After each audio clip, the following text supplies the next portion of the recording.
ბიბლიის კურსი, ახალი ცხოვრება, რომელიც დაგეხმარებათ მოემზადოთ ნათლობისთვის, ვისაც ძალიან უნდა მოინათლოს. ეს გაკვეთილები ძალიან დაგეხმარებათ. კითხულობ პირველ გაკვეთილს. კითხვები, რომელსაც ჩვენს წინაშე სვამს ცხოვრება. ადამიანს ხშირად ებადება ისეთი კითხვები, როგორიცაა რა არის ცხოვრების არსი. ეცხადება თუ არა ღმერთი ადამიანს და რა ადგილია ჩვენთვის განკუთვნილი საღვთო ცხოვრებაში. შეიძლება თუ არა ღმერთთან საუბარი ლოცვით. არსებობს თუ არა სიცოცხლე სიკვდილის შემდეგ. რა არის მომაკვდინებელი ცოდვა, ანუ მიუტევებელი ცოდვა. რატომ უშვებს ღმერთი ტანჯვას ჩვენს ცხოვრებაში? რატომ მოვიდა ღმერთი დედამიწაზე კაცის ძის სახით? არსებობს თუ არა მარადიული ცხოვრება? როგორ იქნება ცხოვრება ცათა სასუფეველში? მართლა არსებობს თუ არა სატანა და ჯოჯოხეთი? მოვა თუ არა იესო ქრისტე მეორედ? მხოლოდ ბიბლიაში შეიძლება ვიპოვოთ ყველა ამ კითხვაზე პასუხი. ქრისტე და ჩვენი ცხოვრება. ერთ-ერთი ქადაგების დროს მღვდელი, ანუ ღვთისმსახური საუბრობდა თემაზე. რატომ წამს მე ქრისტე? ღვთისმსახურების შემდეგ მისი კაბინეტის კარებზე დააკაკუნეს. კარი გაიღო და ღვთისმსახურმა წარმოსადეგი ახალგაზრდა კაცი დაინახა. რით შემიძლია გემსახუროთ? შეეკითხა ამ ადამიანს ღვთისმსახური. მე მომეწონა თქვენი ქადაგება, უპასუხა ახალგაზრდა კაცმა, მაგრამ როდესაც ქრისტეზე მოგვითხრობდით, ეყრდნობოდით მხოლოდ ბიბლიას და თუ ქრისტე ნამდვილად ცხოვრობდა დედამიწაზე, რატომ თავს ამაზე ისტორია? მართებული შეკითხვა მიუგო ღვთისმსახურმა, მაგრამ ისტორიაც კი ლაპარაკობს იესო ქრისტეზე. მე მინდოდა თვითონ დარწმუნებულიყავი ამაში, თქვა ახალგაზრდა კაცმა. მას კარგი. აი წერილი 97 წერილების მე-10 წიგნიდან, რომლის ავტორია პლინია უმცროსი. პლინია უმცროსი იყო ბეთანიის პროკონსული, ერთ-ერთი პროვინციისა მცირე აზიაში.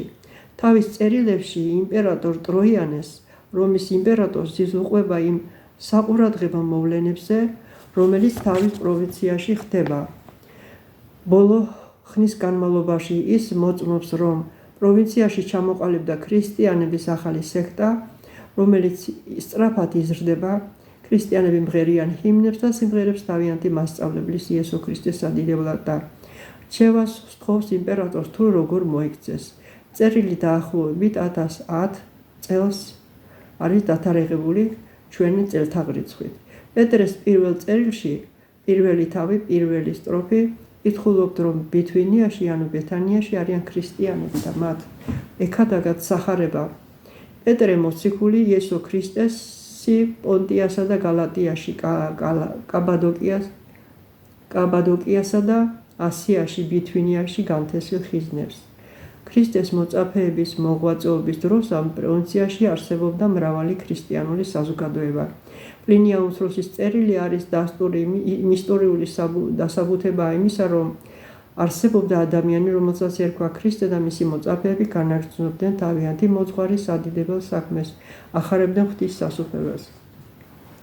დაინტერესებულმა ახალგაზრდა კაცმა სთხოვა ღვთისმსახურს გაეგრძელებინა თხრობა და მან ასევე მოუყვა არის კიდევ ისტორიკოსი პლინიას თანამედროვე ეს ტაციტია თავის ნაწარმოებებში ანალები წიგნით 15 თავი მე-14 ისყვება იმპერატორ ტროიანეს სიძულვილის შესახებ ქრისტიანთა მიმართ და მათი დევნის შესახებ, რომელიც მას თავს დაარტყდათ რომის გადაწვის შემდეგ.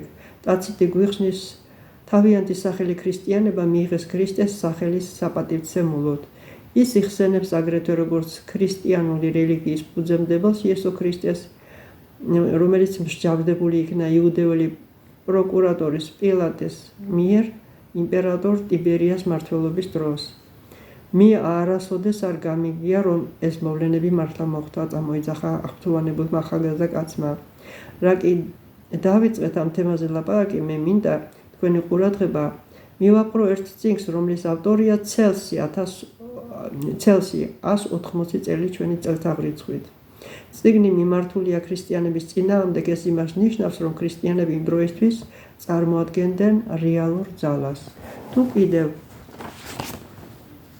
ამ ფაქტებმაც ვერ დაგარწმუნათ, ნუ და გავიწყდებათ ბიბლიის რწმუნება, რომ ის ისეთივე ისტორიული მნიშვნელობისაა, როგორც ჩვენს მიერ ჩამოთვლილი საერო წიგნები. მე ეჭვი აღარ მეპარება წარმოსთქვა ახალგაზრდა კაცმა, იესო ქრისტე ჭეშმარიტად არსებობდა დედამიწაზე. როგორც წმინდა საღვთო წერილი, ასევე საერო ისტორიული წიგნები ამტკიცებენ, რომ იესო ქრისტე ნამდვილად ცხოვრობდა დედამიწაზე როგორც ადამიანი. როდის გარდაისახა ღმერთი ადამიანად, იესო იყო არა მხოლოდ ადამიანი, ის იყო ღმერთი, ღმერთკაცი. როგორ შეძლო ღმერთის შვილმა დედამიწაზე ხორციელ ადამიანად მოსვლა, ამ საიდუმლოებაზე ბიბლიაში ნათქვამია უეჭველად დიდია ღვთისმოსაობის საიდუმლო. ღმერთი გამოჩნდა ხორცით, გამართდა სულით, ეჩვენა ანგელოზებს, ქადაგებული იქნა წარმართთა შორის, სარწმუნო იქნა ქვეყნისათვის და ამაღლდა დიდებით. პირველი ტიმოთეს 3:16.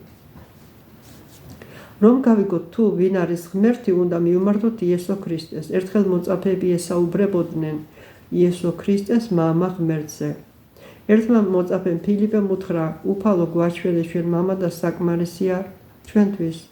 იოანეს მე-14 თავი 8:9. ამდენი ხანია თქვენთან ვარ და არ მიცნობ ფილიპე, ვინც მე მიხილა, მამა იხილა, როგორ ხა ამბობ მამა მაჩვენეო. ბიბლია გვისახავს იესო ქრისტეს როგორც მამა ღმერთის ნამდვილ სახეს.